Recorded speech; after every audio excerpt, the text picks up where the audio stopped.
पिछले 60 सालों के दौरान यहाँ वोल्केनिक इरप्शंस ने इस आइलैंड में एक फॉल्ट लाइन, एक क्रैक बना दिया है, जिसको गूगल अर्थ में भी देखा जा सकता है।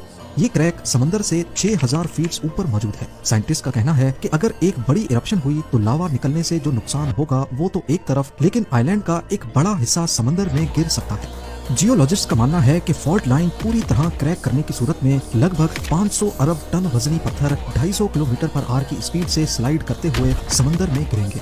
इस लैंडस्लाइड की वजह से करीब 1 किलोमीटर तक समंदर का पानी उछल कर गिरेगा, जिससे शुरू होगा सुनामी का एक ऐसा सिलसिला जो दुनिया के कोने कोने तक अपना असर छोड़ेगा।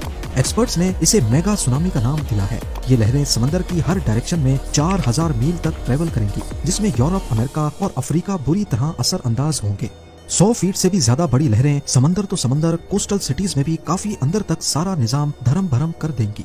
ला पाल्मा का वोल्केनो एक टाइम बॉम्ब है जो कभी भी फट सकता है, और इसका असर सिर्फ कैनरी आइलैंड्स तक नहीं रहेगा, बल्कि पूरी दुनिया ही इसकी जद में आ सकती है। पर क्योंकि इस स्लाइड का झुकाव वेस्ट की तरफ है, तो ऐसा समझा जा रहा है कि अमेरिका का ईस्ट कोस्ट, जहां मियामी और ऑरलैंडो हैं, वहां पर इसका असर सबसे ज्यादा होगा। और अगर वक्त पर शहर खाली नहीं हुए तो मेगा सुनामी लाखों जाने ले सकता है।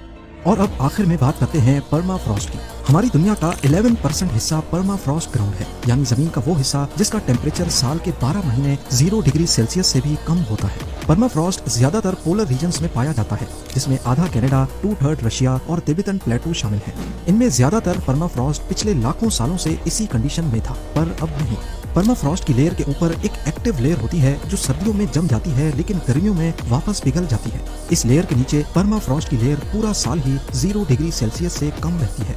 इसकी वजह से परमाफ्रॉस्ट एक डीप फ्रीजर की तरह काम करता है। करोड़ों सालों से पेड़ पौधे, जानवर और माइक्रो ऑर्गेनिजम्स इस परमाफ्रॉस्ट में फ्रीज होकर प्रिजर्व रहते हैं, जिनका डीकम्पोजिशन का प्रोसेस शुरू ही नहीं होता। पर ग्लोबल वार्मिंग की वजह से हर साल परमाफ्रॉस्ट की एक्टिव लेयर ज्यादा गहरी होती जा रही है, और हजारों साल पुराने जानवर अपनी मौत के वक्त जैसे थे उसी हालत में यहाँ से उभर रहे हैं।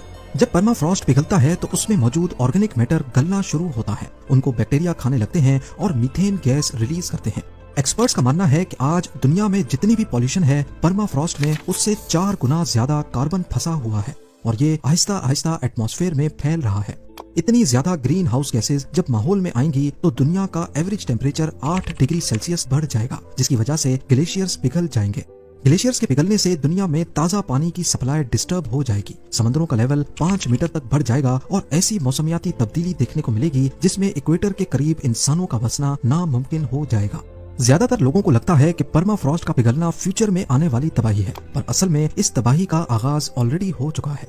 हर साल दुनिया के मुख्तलिफ हिस्सों में परमाफ्रॉस्ट की एक्टिव लेयर मोटी से मोटी होती जा रही है। साइबेरिया में इसका जीता जागता सबूत ये बटाकाई का क्रेटर है, जो परमाफ्रॉस्ट के पिघलने और जमीन के अंदर धंसने की वजह से बना, और अब हर साल बड़ा होता जा रहा है।